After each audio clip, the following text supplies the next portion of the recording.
இது ஃபர்ஸ்ட் மலேசியாவின் செய்திகள் உங்களுக்காக.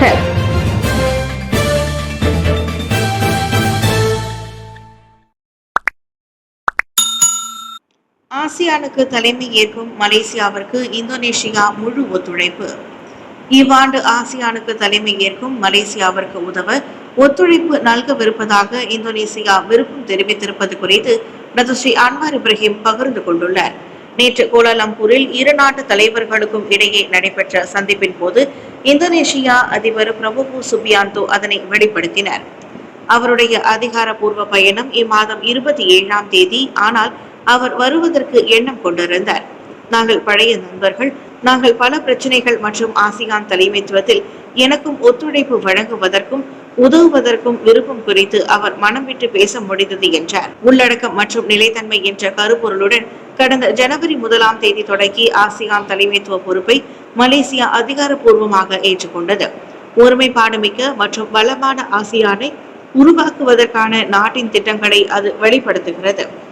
இதனிடையே இரு நாடுகளுக்கும் இடையிலான உறவுகள் குறித்து விவாதிப்பதற்கான ஒரு வாய்ப்பாக பிரபோவோ சுபியான்டோ உடனான சந்திப்பு அமைந்ததாக அன்வார் இப்ராஹிம் தெரிவித்தார். 13வது மலேசிய திட்டத்தை வரைவதில் அனைத்துலக அணுகுமுறையை கையாண்ட அரசாங்கம். இவ்வாண்டு அறிமுகம் காணவிருக்கும் 13வது மலேசிய திட்டத்தை வரைவதில் அரசாங்கம் அனைத்துலக அணுகுமுறையை கையாண்டுள்ளது.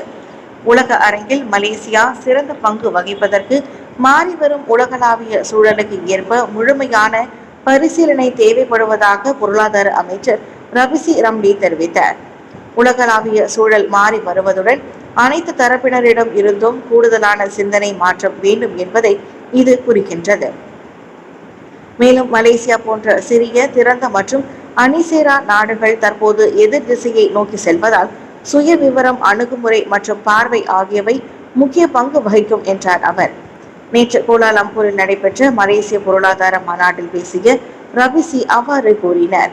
மேலும் வரும் ஆண்டுகளில் நாட்டை தனித்துவமான முறையில் வடிவமைக்கும் வகையில் மலேசியாவும் தென்கிழக்கு ஆசியாவும் சிறந்த வேறுபாடுகளை அங்கீகரிக்க வேண்டும் என்றும் அவர் கேட்டுக்கொண்டார். இதனிடையே வருகின்ற 10 ஆண்டுகளில் தென்கிழக்கு ஆசியாவின் பொருளாதாரம் 4 முதல் 5 விழுக்காடு வரை உயரும் என்றும் கணிக்கப்பட்டுள்ளது. ஜப்பான் பிரதமரை அன்வார் இன்று சந்திப்பார். ஜப்பான் பிரதமர் ஷிகேரு ஹிஷிபாவை பிரதமர் டத்துஸ்ரீ அன்வார் இப்ராஹிம் இன்று சந்திக்கவிருக்கின்றார்.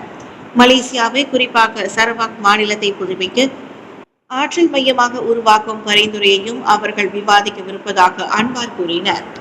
நாங்கள் சில முதலீடு மற்றும் வர்த்தக பிரச்சனைகள் குறித்து பேசுவோம்.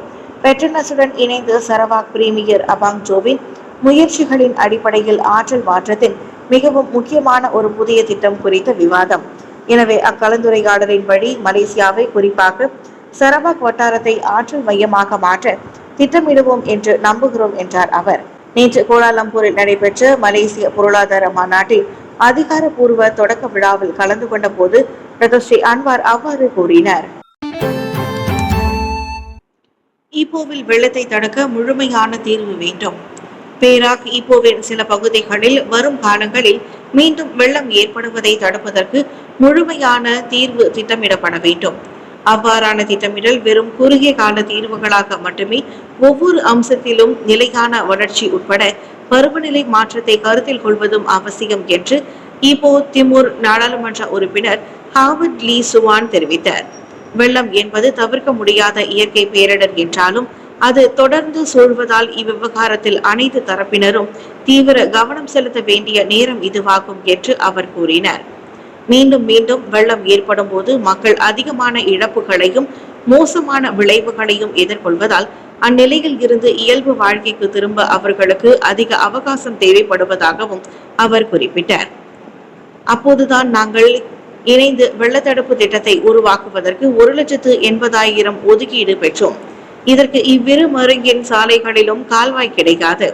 இப்போது அங்கு கால்வாய் அமைக்கப்பட்டுள்ளதுடன் அது வெறும் கால்வாய் மட்டும் இன்றி தாழ்வான பகுதிகளில் நீர் வெளியேற்ற வழியாகவும் இருப்பதால் அங்கு நீர் தேக்கம் இல்லை என்று அவர் கூறினார். அனைத்துலக ஒழுங்குமுறை மாநாட்டில் பல முக்கிய தலைப்புகள் விவாதிக்கப்பட்டன. வளர்ந்து வரும் இலக்கவியல் தோற்றத்தில் புத்தாக்கம் மற்றும் ஒழுங்குமுறைகளை மேம்படுத்துவதில் முக்கியத்துவம் அளித்து மலேசிய தொடர்பு மற்றும் பல்லூடக ஆணையம் MCMCயின் ஏற்பாட்டிலான 2025 IRC அனைத்துலக ஒழுங்குமுறை மாநாடு நிறைவடைந்தது. இந்த ஆண்டு இம்மாநாட்டில் தொலைத்தொடர்பு விதிமுறைகள், இணைய பாதுகாப்பு, மீளும் தன்மை மற்றும் செயற்கை நுண்ணறிவு AI உருமாற்ற தாக்கம் உட்பட பல்வேறு முக்கிய தலைப்புகளும் விவாதிக்கப்பட்டதாக தொடர்பு துணை அமைச்சர் தியோனி சிங் தெரிவித்தார். கூட்டு முயற்சிகள், புத்தாக்க சிந்தனை மற்றும் அனைத்துலக கூட்டாண்மை வழியாக அனைவருக்கும் மிகவும் பாதுகாப்பான எதிர்காலத்தை வழிவகுக்கும் என்பதை 2025 IRC காட்டியுள்ளது என்றார் அவர். புதன்கிழமை கோலாலம்பூரில் நடைபெற்ற IRC 2025 மாநாட்டின் நிறைவு விழாவில் உரையாற்றிய தியோ, மலேசியா முன்னுதாரணமாக இருக்க உறுதி பூண்டுள்ளதோடு நம்பிக்கை, நெறிமுறைகள் மற்றும் நிலைத்தன்மைக்கு முன்னுரிமை அளிக்கும் ஒத்துழைப்புகளை தொடர்ந்து வளர்க்கும் என்று கூறினார். கிரீன்லாந்து பகுதியை வாங்க முனைப்பு காட்டும் ட்ரம்ப். டென்மார்க் நாட்டிற்கு சொந்தமான கிரீன்லாந்து பகுதியை அமெரிக்கா வாங்க விருப்பம் கொண்டுள்ளதாக அமெரிக்க அதிபராக தேர்ந்தெடுக்கப்பட்டிருக்கும் டொனால்ட் ட்ரம்ப் கூறினார். ட்ரம்ப் வெளிப்படுத்திய அக்கருத்து உலக நாடுகள் மத்தியில் பெரும் சலசலப்பையும் அதிருப்தியையும் ஏற்படுத்தியுள்ளது. அமெரிக்க இராணுவத்தை கொண்டு கிரீன்லாந்து பகுதியை ஆக்கிரமிப்பு செய்தால் அதற்குரிய பதிலடியை ட்ரம்ப் பெறுவார் என்று ஜெர்மன், பிரான்ஸ் ஆகிய நாடுகள் அறிவித்துள்ளன. அனைத்து நாடுகளிலும் இறையாண்மை மற்றும் எல்லை பாதுகாப்பு நடவடிக்கைகள் பின்பற்றப்படுகின்றது. அதனை உலக நாடுகள் யாவும் மதிக்க வேண்டும். சிறிய நாடு அல்லது பெரிய நாடாக இருந்தாலும் அதற்கான தகுந்த மரியாதை வழங்கப்பட வேண்டும் என்று அவர்கள் வலியுறுத்தினர். சபாவில் 45,200 ரிங்கிட் மதிப்புடைய எரிபொருட்கள் பறிமுதல்.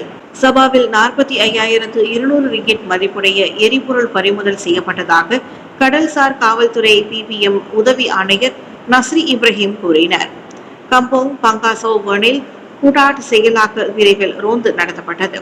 சோதனை நடவடிக்கையின் போது சந்தேகிக்கப்பட்ட படகை சோதனை செய்த பின்னர் எரிபொருட்கள் நிரம்பிய பல நீல நிற கொள்கலன்களை ரோந்து குழு கண்டுபிடித்ததாக அவர் தெரிவித்தார். 1961ஆம் ஆண்டு விநியோக கட்டுப்பாட்டு சட்டத்தின் கீழ் இவ்வழக்கு விசாரிக்கப்படுவதாக நஸ்ரி இப்ராஹிம் தெரிவித்தார். நஜிப்பின் அரச மன்னிப்பு தொடர்பான கூட்ட அறிக்கையை அரசாங்கம் பொதுவில் வெளியிடாது. முன்னாள் பிரதமர் டத்துஸ்ரீ நஜிப் துன் ரசாக்கின் அரச மன்னிப்பு தொடர்பாக மன்னிப்பு வாரியம் நடத்திய கூட்டத்தின் அறிக்கையை அரசாங்கம் பொதுவில் வெளியிடாது. அக்கூட்டத்தின் அறிக்கை ரகசியம் என்பதால் அது பொதுவில் வெளியிடப்படாது என்று மன்னிப்பு வாரியத்தின் உறுப்பினரும் கூட்டரசு பிரதேசத்தின் பிரதமர் துறை அமைச்சருமான டாக்டர் சலிஹா முஸ்தபா தெரிவித்தார். கூட்டத்தின் அறிக்கை ரகசியமானது, அது பொதுவில் வெளியிட முடியாது. அதற்கான உரிமை மன்னிப்பு வாரியத்திற்கு மட்டுமே உள்ளது என்று அவர் கூறினார். வியாழக்கிழமை பிரதமர் டத்துஸ்ரீ அன்வார் இப்ராஹிம் கலந்து கொண்ட சென்துஹான் மடானி முகப்பின் திறப்பு விழாவுக்கு பின்னர் சலிஹா செய்தியாளர்களிடம் பேசினார். நஜீப் தனது சிறை தண்டனையின் எஞ்சிய காலத்தை வீட்டு காவலில் கழிக்க அனுமதிக்கும் கூடுதல் ஆவணங்கள் குறித்த யூகங்களை முடிவுக்கு கொண்டுவர மன்னிப்பு வாரிய கூட்டத்தின் அவ்வறிக்கையை பொதுவில் வெளியிட வேண்டும் என்று அடிலான் கட்சியை சேர்ந்த டத்துஸ்ரீ ஷம்ஷுல் இஸ்கந்தார் முகமது அகீன் அரசாங்கத்தை வலியுறுத்தியிருந்தார். ஜொஹூர் பாருவில் துப்பாக்கிச்சூடு, ஆடவர் பலி. ஜொஹூர் பாரு தாமான் செத்தியா இன்டாவில் உள்ள உணவகம் ஒன்றில் நிகழ்ந்த துப்பாக்கிச் சூட்டு சம்பவத்தில் ஆடவர் ஒருவர் உயிரிழந்தார். இச்சம்பவம் குறித்து பிற்பகல் 12 மணிக்கு தகவல் கிடைத்ததாக ஜொஹூர் பாரு செலதான் மாவட்ட போலீஸ் தலைவர் ACP ரவுப் சலாமட் தெரிவித்தார். சம்பவ இடத்தில் மேற்கொள்ளப்பட்ட முதற்கட்ட விசாரணையில் பலியானவர் 40 வயது உள்ளூர் ஆடவர் என்று கண்டறியப்பட்டுள்ளது. சுட்டுக் கொல்லப்படுவதற்கு முன்னர் பாதிக்கப்பட்டவர் உணவகத்தில் சாப்பிட்டுக் கொண்டிருந்ததாக நம்பப்படுகிறது. சம்பவத்தில் தொடர்புடைய சந்தேக நபர், சம்பவத்தை நேரில் கண்ட சாட்சிகள் மற்றும் சம்பவத்திற்கான காரணம் தொடர்பாக போலீசார் தீவிர விசாரணையை மேற்கொண்டு வருகின்றனர். விசாரணைக்கு உதவும் நோக்கில் உணவகம் மற்றும் அருகில் உள்ள வளாகத்தின் மறைக்காணி காணொலிகள் ஆராயப்படும். கொல்லப்பட்ட ஆடவரின் சடலம் பிரேத பரிசோதனைக்காக சுல்தான் இஸ்மாயில் மருத்துவமனைக்கு கொண்டு செல்லப்பட்டுள்ளது. இச்சம்பவம் குற்றவியல் சட்டம் செக்ஷன் 302 கீழ் விசாரிக்கப்படுகிறது.